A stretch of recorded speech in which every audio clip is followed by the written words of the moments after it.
नमस्कार श्रोताओं। आकाशवाणी देहरादून से मैं आशुतोष उनियाल हमारे साप्ताहिक विशेष कार्यक्रमों के अंतर्गत ज्ञान दर्पण के इस अंक में आप सबका स्वागत करता हूं।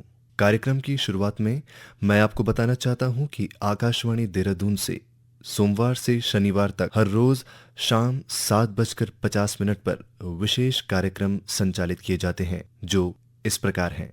प्रत्येक सोमवार को 7:50 पर राज्य की समसामयिक घटनाओं पर आधारित विशेष कार्यक्रम ज्ञान दर्पण। मंगलवार को सप्ताह भर की बड़ी खबरों पर आधारित कार्यक्रम सप्ताहसार। बुधवार को राज्य के विशेष पर्यटन स्थलों का ब्यौरा राज्य दर्शन। गुरुवार को सकारात्मक कहानियों पर आधारित उम्मीद की किरण।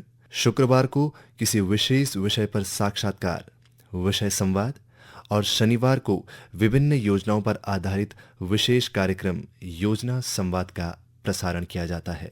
आज सोमवार है, तो चलिए शुरू करते हैं इस सप्ताह की राज्य की समसामयिक घटनाओं पर आधारित विशेष कार्यक्रम ज्ञान दर्पण के इस अंक के साथ। बीते सोमवार को राष्ट्रीय युवा दिवस के अवसर पर मुख्यमंत्री पुष्कर सिंह धामी ने राज्य में स्वामी विवेकानंद कॉरिडोर बनाने की घोषणा की।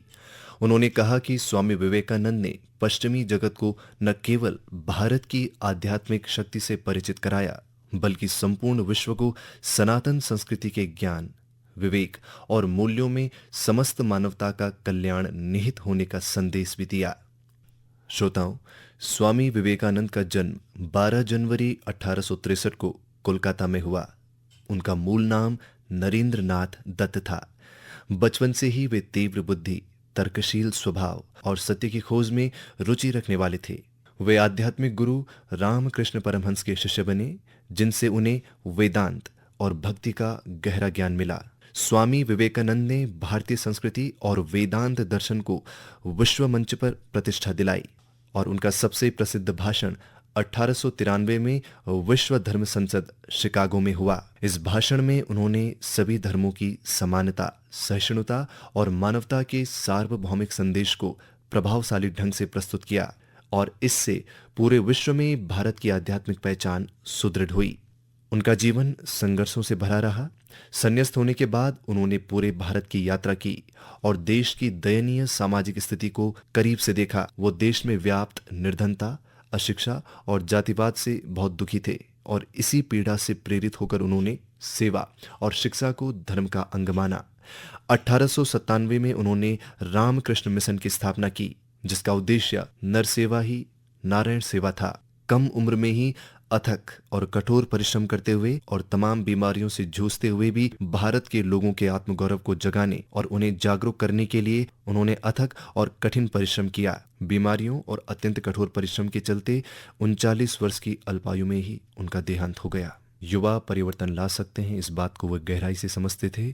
इसलिए उन्होंने कहा था कि यदि मुझे 100 ऊर्जावान युवा मिल जाए तो मैं इस देश की दशा और दिशा दोनों ही बदल कर रख सकता हूं। नीति आयोग द्वारा जारी निर्यात तैयार सूचकांक 2024 में उत्तराखंड ने छोटे राज्यों, उत्तर पूर्व और केंद्र शासित प्रदेशों की श्रेणी में पहला स्थान हासिल किया है।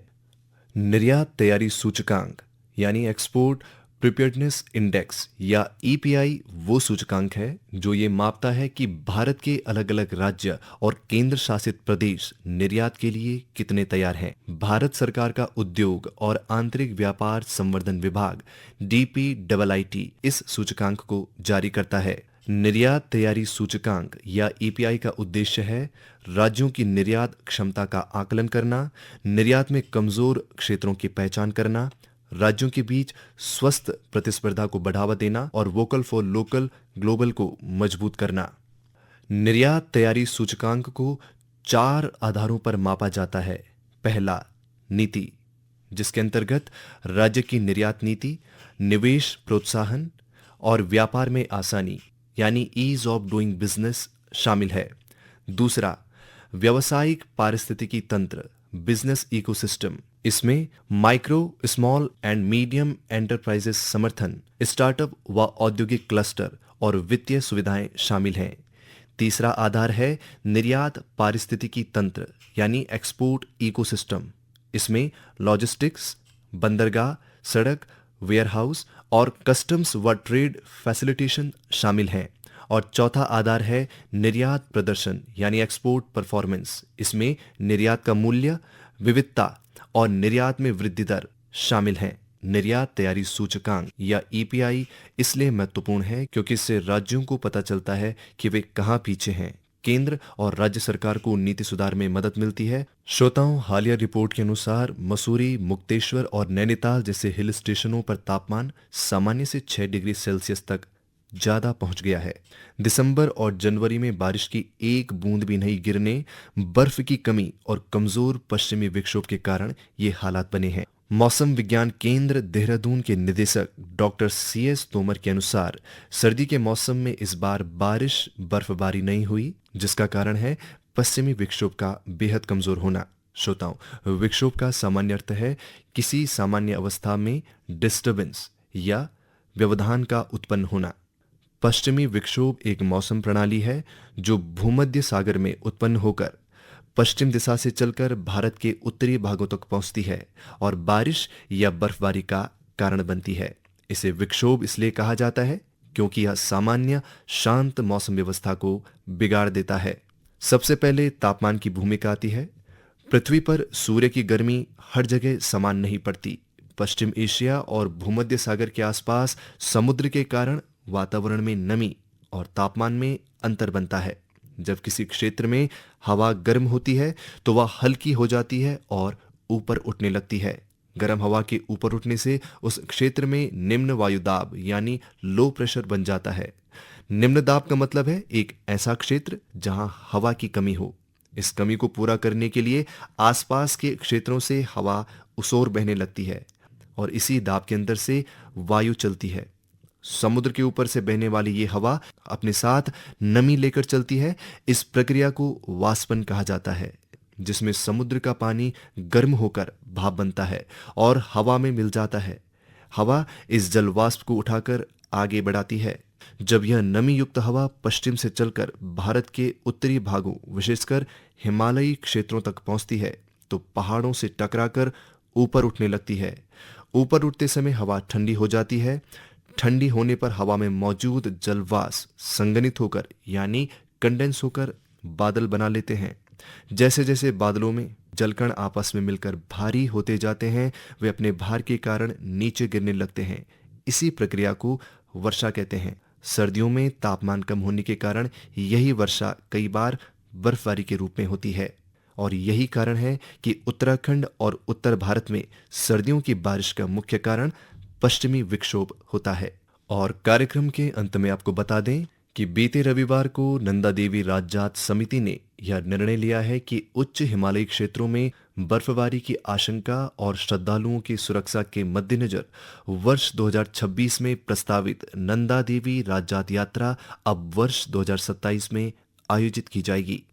नंदा देवी राजजात यात्रा उत्तराखंड की सबसे प्राचीन, कठिन और पवित्र धार्मिक यात्राओं में से एक है। यह यात्रा नंदा देवी को समर्पित है, जिन्हें कुमाऊं गढ़वाल अंचल में शक्ति की अधिष्ठात्री देवी माना जाता है। यह यात्रा सामान्यतः हर 12 वर्ष में आयोजित होती है और इसे हिमालय का महाकुंभ भी कहा जाता है। नंदा देवी राजजात यात्रा का इतिहास लगभग 1000 वर्ष पुराना माना जाता है। लोक मान्यता के अनुसार इस यात्रा की शुरुआत कत्यूरी राजाओं के काल में हुई। गढ़वाल के राजा और स्थानीय ग्रामवासी मिलकर इस आयोजन को संपन्न कराते रहे हैं। यात्रा के साथ जुड़ी लोक कथाएं, गीत और नृत्य पीढ़ी दर पीढ़ी मौखिक परंपरा में सुरक्षित रहे हैं। यात्रा का मुख्य पड़ाव नौटी गांव, जो चमोली में स्थित है, वहां से शुरू होकर रूपकुंड और होमकुंड तक जाता है, जो लगभग 280 किलोमीटर लंबी पैदल यात्रा है। ये यात्रा दुर्गम पर्वतीय मार्गों, ऊंचे दर्रों और हिमालयी बुग्यालों से होकर गुजरती है। धार्मिक दृष्टि से ये यात्रा आस्था, तपस्या और सामूहिक एकता का प्रतीक है। सांस्कृतिक रूप से ये उत्तराखंड की लोक संस्कृति, रीति रिवाजों और पर्यावरणीय संतुलन के प्रति सम्मान को दर्शाती है। सामाजिक स्तर पर यह यात्रा विभिन्न जातियों, क्षेत्रों और पीढ़ियों को एक सूत्र में बांधती है। इसी के साथ ज्ञान दर्पण का ये अंक समाप्त हुआ। आपसे फिर कल मुलाकात होगी मंगलवार को प्रसारित होने वाले विशेष कार्यक्रम सप्ताहसार के साथ। तब तक के लिए अपने साथी आशुतोष उनियाल को दीजिए इजाजत। नमस्कार।